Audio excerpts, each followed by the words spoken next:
اچھا اسی طرح سے سورہ دہر کو لکھ کر پیغمبر فرماتے ہیں کہ اگر کوئی اس کا پانی پیے تو اس کے دل کا درد بہتر ہو جائے گا. یعنی اگر کسی کو انجائنا کا مرض لاحق ہوتا ہے, دل میں درد ہوتا ہے, اور اس کا جسم صحیح و سالم ہو جائے گا اور وہ بیماری سے نجات پائے گا. اس کا مطلب ہے سورہ دہر کو بھی لکھ کر اور اس کا پانی اگر پیا جائے.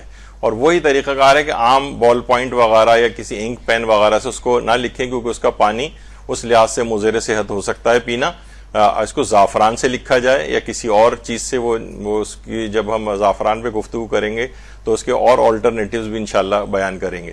تو بہرحال یہ کہ جس کو پینے میں آپ کو کوئی وہ نہ ہو, کوئی صحت کا کوئی ہیزرڈ نہ ہو, تو سورہ دہر کو لکھیں کاغذ کے اوپر زعفران سے, پھر اس کو دھو کر اس کا پانی پئیں تو اس کا دل کا درد بہت بہتر ہو جاتا ہے. اچھا اور بھی بہت سی چیزیں روایات میں ایسی ضمناً آ رہی ہیں تو میں بتا دوں.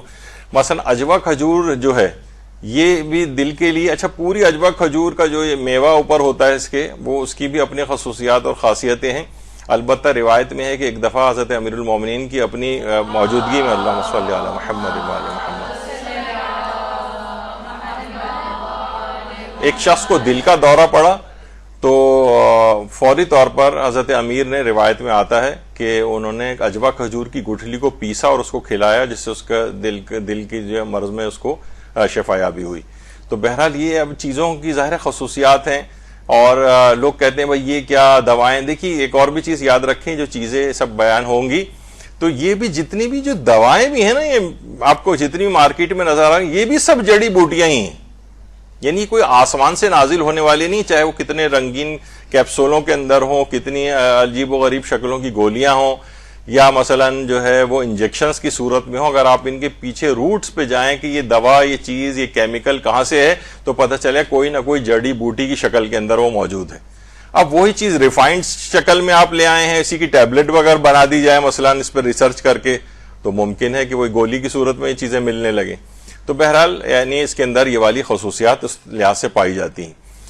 اب بہت سی دعائیں بھی ہیں, دیکھیے وہ بھی اثر پذیری کرتی ہیں. جیسے ہمارے مدرسے کے سرپرست اعلی حجت الاسلام والمسلمین مولانا غلام علی وزیری نجفی صاحب قبلہ, یہ جو ہیں خود جب ان کا بائی پاس آپریشن ہوا تھا, ایک دفعہ میں نے پہلے بھی ذکر کیا تھا. اچھا مولانا کی شخصیت بڑی اسٹرانگ شخصیت ہے, جو لوگ ان سے ملتے ہیں وہ واقعی دیکھتے ہیں. خود جب ان کا دیکھیے بائی پاس آپریشن ہوا تو عام طور پر جس کا بائی پاس آپریشن ہوتا ہے ڈیورنگ ہاسپٹلائزیشن ہی, ڈسچارج ہونے سے پہلے 10 12 15 پاؤنڈ تو اس کا ویٹ ریڈیوس ہو ہی جاتا ہے. موت کا خوف, یہ وہ بہت ساری چیزیں. جیسے کہا جاتا ہے نا کہ ایک بکری کو خوب پیٹ بھر کے روزانہ کھانا کھلایا جائے تو, اور اس کے سامنے ایک بھیڑیا جو ہے باندھ دیا جائے تو اس کا وزن ایک رتی برابر بھی نہیں بڑھے گا, کیونکہ وہ خوف سے ہی آدمی گھلتا جاتا ہے. تو مولانا جب خود بھی کہتے ہیں کہ مجھے موت کا 1% بھی خوف نہیں. یہ واقعی ایک بڑی عجیب و غریب مولانا کی خصوصیت ہے.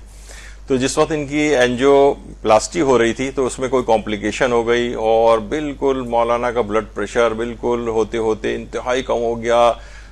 سارے جو آپریشن تھیٹر کے اندر جو افراد تھے وہ سب بے تحاشا پریشان ہو گئے کہ بس یہ معاملہ ہاتھ سے نکل گیا اور یہ جانے والے. مولانا بھی کہہ رہے تھے کہ میں دیکھ رہا تھا کہ نبضیں میری ڈوب رہی ہیں اور یہ سب کچھ ہے. تو اس وقت ایک دعا جو حضرت امیر المومنین سے ہے, اللہم صلی علی محمد و آل محمد, نہیں بلکہ پیغمبر اکرم سے, ان کے لیے بھی درود بھیجے, اللہم صلی علی محمد و آل محمد, کہ یا حی یا قیوم یا لا الہ الا انت اسألک ان تحیی قلبی اللہم صلی علی محمد و آل محمد. یہ اگر کوئی دعا پڑھے, اچھا اس میں ہے بھی کہ پروردگار اے حی اے قیوم, یعنی اے ہمیشہ زندہ رہنے والے, اے قائم رہنے والے, اور اس کے بعد کہ اسألک ان تحیی قلبی, میرے دل کو تو زندہ کر دے.